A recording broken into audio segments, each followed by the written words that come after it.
let's move on to Alan Go ahead. Turing. Alan Turing was a British mathematician, cryptographer, computer scientist. Well, when computers weren't even a thing back then. And he basically invented the modern day computer. And he basically invented the idea of artificial intelligence. And he was also an integral part in winning the Second World War, right? Or the whole thing that took place. For those of you that have seen The Imitation Game, you may know a little bit about who Alan Turing is. And I'm going to mention how funny that is because the movie is named after something completely different that he has done. And it's just nothing about the actual movie itself. Anyways, we'll get into that. But so he's done some pretty notable things in his life, right? So first off, like he graduated from Cambridge, mathematics degree. I think like he knew he wanted to do mathematics from the get-go itself. Huge fan of cryptography. And then he graduated Princeton, PhD in mathematics itself. And I believe a lot of people like close to him, and you always read these biographies and stuff like that. And a lot of people said that he's kind of that very awkward person, likes to be by himself, kind of likes that. And again, if you see the movie, I think a lot of this will make sense. It's kind of nice how they portray his personal life in that movie, and it's kind of realistic. But anyways, let's talk about his actual contributions, right? That's what's most important. So the first, no, this is definitely chronological, right? Yeah. So I'm just going to list like the three biggest things that he's done. Number one, the Turing Machine. The Turing Machine is basically what we call the computer. The modern day computer is based on the fundamental logic developed by the Turing Machine.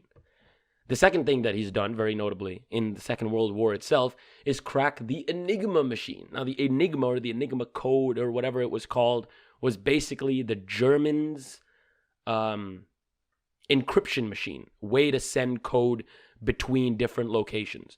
So what they would do is they would type in a code, it would send it to another Enigma machine by Morse code, and then it would decrypt it on the other machine.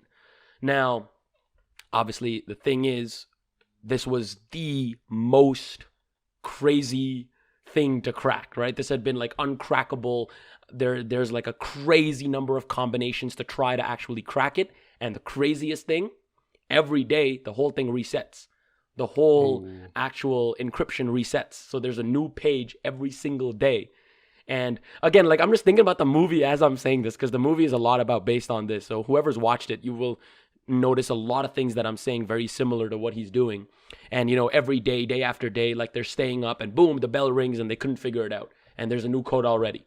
So that's like a big problem. And what Alan Turing did is that he made the machine called the bombe, the BOMBE. Again, not quite sure the naming or the nomenclature behind it, but that basically cracked the Enigma machine. And I want to talk a little bit about that too, like really crazy achievement. And then finally, AI. This guy basically invented AI, man. This guy basically invented the modern day understanding of artificial intelligence by something known as the Turing test. So, before we get into anything, let's talk about the modern day computer. When we run a program on a computer, what it's basically doing, right? And and if anyone's taken like a basic computer science course or a lot of our listeners, maybe some into tech, so know that everything runs on binary code, right? Everything is either a 1 or a 0. Everything can be represented in terms of a 1 or a 0. And depending on how many or how much memory you have, you can store more 1s and 0s, or you can store less 1s and 0s. And a program, and this is where he came up with the Turing machine, and this is exact a Turing machine. Imagine a tape. An infinite tape of 1s and 0s. Now, obviously, this is a hypothetical idea, but obviously shorten the tape and you can make this a finite program. But just hear me out here with the logic. There's an infinite tape with 1s and 0s. And there's like a kind of like a read-write head. On the hard drives, like you have those read-write heads. You can think about it like that. And for every piece of tape, there is some code that basically tells this read-write head what to do. So it'll go left. It'll replace that with something else. It can only do two things. It can either move left and right, because remember, it's a one-dimensional tape. It can move left and right, or it can read the information on the current cell, or it can change the information on the current cell. So it can change a 0 to a 1 or a 1 to a 0. That's basically the idea. And every single program that we, think of today can be broken down into a Turing machine, into a program that can be run on a Turing machine, right? Now, obviously, these are very simplistic examples to start, but let me give you the idea behind why would you even want something like this, right? This guy, I don't even know if I mentioned, he was born in 1912, so a little before the First World War. He was kind of, as I mentioned, big part of the Second World War. So, well, why does he even need this?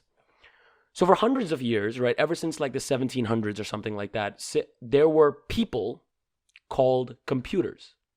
And what they would do is they would sit and compute things.